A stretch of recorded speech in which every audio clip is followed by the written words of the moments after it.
Hi നമസ്കാരം. എപ്പോഴെങ്കിലും ചിന്തിച്ചിട്ടുണ്ടോ നമ്മൾ ദിവസവും ഉപയോഗിക്കുന്ന ഈ ആപ്പുകളും എടിഎമ്മുകളുമൊക്കെ എങ്ങനെയാണ് ഇത്ര കൃത്യമായിട്ട് പ്രവർത്തിക്കുന്നതെന്ന്? അതിന്റെ പിന്നിൽ ഒരു രഹസ്യമുണ്ട്. ഡെവലപ്പർമാർ ഉപയോഗിക്കുന്ന ഒരുതരം ബ്ലൂ പ്രിന്റ്. അതിനെക്കുറിച്ചാണ് നമ്മളിന്ന് മനസ്സിലാക്കാൻ പോകുന്നത്. ഇപ്പോൾ ഒന്നാലോചിച്ച് നോക്കൂ. നിങ്ങൾ എടിഎമ്മിൽ പൈസ എടുക്കാൻ പോകുന്നു, അല്ലെങ്കിൽ ബാലൻസ് ചെക്ക് ചെയ്യുന്നു. ഓരോ സ്റ്റെപ്പും ഒരു തെറ്റുമില്ലാതെ അതെങ്ങനെയാ കൈകാര്യം ചെയ്യുന്നത്? ആ ചോദ്യത്തിനുള്ള ഉത്തരമാണ് യൂസ് കേസ് ഡയഗ്രാം എന്നൊരു സംഭവത്തിൽ ഒളിഞ്ഞിരിക്കുന്നത്. ഓക്കെ, അപ്പോൾ ഈ ഡയഗ്രത്തിലേക്ക് കടക്കുന്നതിന് മുൻപ് നമുക്കതിൻ്റെ ഏറ്റവും പ്രധാനപ്പെട്ട ഭാഗം, അതായത് യൂസ് കേസ് എന്താണെന്ന് നോക്കാം. സിമ്പിളായി പറഞ്ഞാൽ ഒരു സിസ്റ്റം എന്ത് ചെയ്യണം, എന്തിന് ചെയ്യണം എന്ന് കൃത്യമായി പറയുന്നൊരു കാര്യമാണിത്.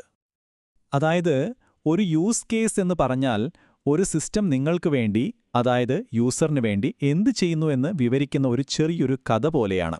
ഉദാഹരണത്തിന്, എടിഎമ്മിൽ നിന്ന് പണം പിൻവലിക്കുന്നത് ഒരു യൂസ് കേസാണ്. അതുപോലെ ബാലൻസ് ചെക്ക് ചെയ്യുന്നത് വേറൊരു യൂസ് കേസ്. അപ്പോൾ എന്തിനാണ് നമ്മളിത് ഉപയോഗിക്കുന്നത്? ഒന്നാലോചിച്ച് നോക്കൂ. ഒരു വീട് പണിയുന്നതിന് മുൻപ് നമ്മളൊരു ബ്ലൂ പ്രിന്റ് ഉണ്ടാക്കില്ലേ? അതുപോലെ തന്നെയാണ് ഇതും. ഒരു സോഫ്റ്റ്വെയർ ഉണ്ടാക്കുന്നതിന് മുൻപ് അതെന്തൊക്കെയാണ് ചെയ്യേണ്ടതെന്ന് വ്യക്തമായി വരച്ചു വയ്ക്കാൻ ഈ യൂസ് കേസുകൾ സഹായിക്കും. നമ്മുടെ എടിഎമ്മിന്റെ കാര്യത്തിൽ പണം പിൻവലിക്കുന്നതും ബാലൻസ് നോക്കുന്നതുമൊക്കെ എങ്ങനെ പ്രവർത്തിക്കണമെന്ന് ഈ ബ്ലൂ പ്രിന്റ് കൃത്യമായി പറയും. ഇത് ഡിസൈനിനും ടെസ്റ്റിങ്ങിനുമൊക്കെ ഒരു അടിത്തറ കൊടുക്കും. ശരി, അപ്പോൾ ഈ ഡയഗ്രാം എങ്ങനെയാണ് ഉണ്ടാക്കുന്നത്? കേൾക്കുമ്പോൾ വലിയ സങ്കീർണമായിട്ട് തോന്നുമെങ്കിലും സത്യത്തിൽ വെറും 4 സിമ്പിൾ കാര്യങ്ങൾ വെച്ചാണ് ഇതുണ്ടാക്കുന്നത്. നമുക്കത് ഓരോന്നായിട്ടൊന്ന് നോക്കിയാലോ? ഇവിടെ നോക്കൂ. ആക്ടർ എന്ന് പറഞ്ഞാൽ അത് നിങ്ങളാണ്, അതായത് കസ്റ്റമർ. പിന്നെ യൂസ് കേസ് എന്താണെന്നോ? അത് നമ്മൾ ചെയ്യുന്ന കാര്യങ്ങൾ, പണം പിൻവലിക്കുന്നത് പോലെയുള്ള പ്രവർത്തനങ്ങൾ. ഈ യൂസ് കേസുകളെല്ലാം ഒരു ബോക്സിനുള്ളിലായിരിക്കും. അതിനെയാണ് സിസ്റ്റം ബൗണ്ടറി എന്ന് പറയുന്നത്. പിന്നെ കാണുന്ന ഈ വരകളില്ലേ, അത് നമ്മളെയും, അതായത് ആക്ടറെയും യൂസ് കേസുകളെയും തമ്മിൽ ബന്ധിപ്പിക്കുന്നു. സിമ്പിളല്ലേ? ഓക്കെ, അപ്പോൾ നമ്മൾ ഈ 4 പ്രധാന ഭാഗങ്ങളും പഠിച്ചു കഴിഞ്ഞു.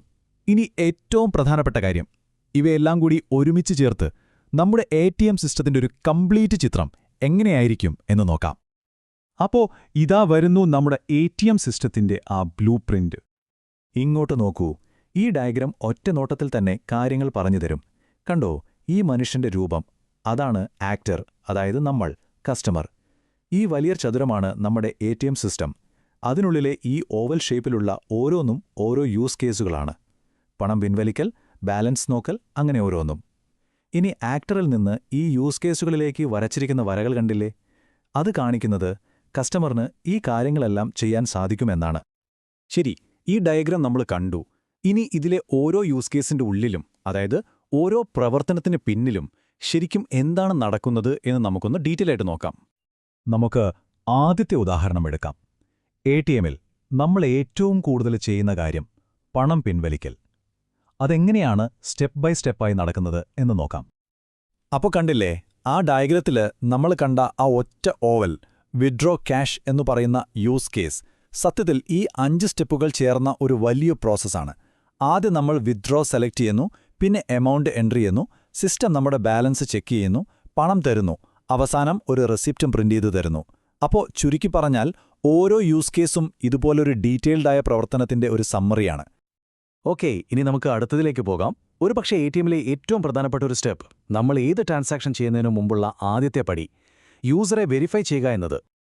ഇവിടെ വളരെ ഇൻട്രസ്റ്റിംഗ് ആയൊരു കാര്യമുണ്ട്. ശ്രദ്ധിച്ചോ, ഈയൊരു പ്രോസസ്സിൽ നമ്മുടെ എടിഎം സിസ്റ്റം വേറൊരു സിസ്റ്റമായിട്ട് സംസാരിക്കുന്നുണ്ട്, അതായത് ബാങ്കിന്റെ സെർവറുമായിട്ട്. പിൻ നമ്പർ ശരിയാണോ എന്ന് ചെക്ക് ചെയ്യുന്നത് അവിടെയാണല്ലോ. അപ്പോൾ ഇവിടെയാണ് യൂസ് കേസിലെ ഒരു പ്രധാന പോയിന്റ് വരുന്നത്. ആക്ടർ എന്ന് പറയുന്നത് എപ്പോഴും ഒരു മനുഷ്യനാവണമെന്നില്ല. ഇവിടെ ബാങ്കിന്റെ സെർവറും ഒരു ആക്ടറാണ്. കാരണം അതും നമ്മുടെ എടിഎം സിസ്റ്റവുമായി പുറത്തുനിന്ന് സംസാരിക്കുന്ന ഒന്നാണ്. അപ്പോൾ നിങ്ങൾക്കൊരു സംശയം തോന്നാം, ഇത്ര സിമ്പിളായൊരു പടം വരയ്ക്കാൻ ഡെവലപ്പർമാർ എന്തിനാണ് സമയം കളയുന്നത്? ഇതിനതിൻ്റേതായ വലിയൊരു പ്രാധാന്യമുണ്ട്. എന്താണെന്ന് നമുക്ക് നോക്കാം. ഇതിന്റെ ഏറ്റവും വലിയ ഗുണമെന്താണെന്ന് വെച്ചാൽ കമ്മ്യൂണിക്കേഷനാണ്. ഒരു പ്രൊജക്റ്റിൽ ഒരുപാട് പേരുണ്ടാകും, അല്ലേ? ഡെവലപ്പർമാർ, ടെസ്റ്റ് ചെയ്യുന്നവർ, ക്ലയൻസ്. ഇവർക്കെല്ലാവർക്കും സിസ്റ്റം എന്താണ് ചെയ്യാൻ പോകുന്നതെന്ന് ഒരേപോലെ മനസ്സിലാക്കാൻ ഈയൊരു സിമ്പിൾ ഡയഗ്രാം മതി. ഓ, ഞാൻ വിചാരിച്ചത് ഇങ്ങനെയായിരുന്നു എന്നൊക്കെയുള്ള കൺഫ്യൂഷനുകൾ ഒഴിവാക്കാൻ ഇത് ശരിക്കും സഹായിക്കും. എല്ലാവരും ഒരേ പേജിലായിരിക്കും. അപ്പോൾ അവസാനം നമ്മൾ എത്തിച്ചേരുന്നത് ഈയൊരു പ്രധാനപ്പെട്ട ആശയത്തിലേക്കാണ്. ടെക്നോളജി എത്ര വലുതായാലും, എത്ര കോംപ്ലിക്കേറ്റഡ് ആയാലും, ഈ യൂസ് കേസ് ഡയഗ്രാം നമ്മളെ ഓർമ്മിപ്പിക്കുന്ന ഒരേ ഒരു കാര്യമേ ഉള്ളൂ. അവസാനം പ്രധാനം യൂസറാണ്. അവർക്കെന്ത് വേണം, അവരുടെ ആവശ്യം എന്താണ് എന്നതിൽ ഫോക്കസ് ചെയ്യുക. അതുമാത്രമാണ് ഇതിന്റെ ലക്ഷ്യം. അപ്പോൾ ഇനി അടുത്ത തവണ നിങ്ങളൊരു സ്വിഗ്ഗിയോ സൊമാറ്റോയോ അല്ലെങ്കിൽ ഒരു ഊബറോ ഓലയോ ഒക്കെ ഉപയോഗിക്കുമ്പോൾ ഒന്ന് ആലോചിച്ച് നോക്കിക്കേ, അതിലെ ആക്ടർമാരാരൊക്കെയായിരിക്കും, അതിലെ യൂസ് കേസുകൾ എന്തൊക്കെയാവും. ഈ നമ്മൾ പഠിച്ച സിമ്പിൾ ഡയഗ്രം വെച്ച് നിങ്ങൾക്കതിൻ്റെ ഒരു ചിത്രം മനസ്സിൽ വരച്ചു നോക്കാൻ പറ്റുന്നുണ്ടോ?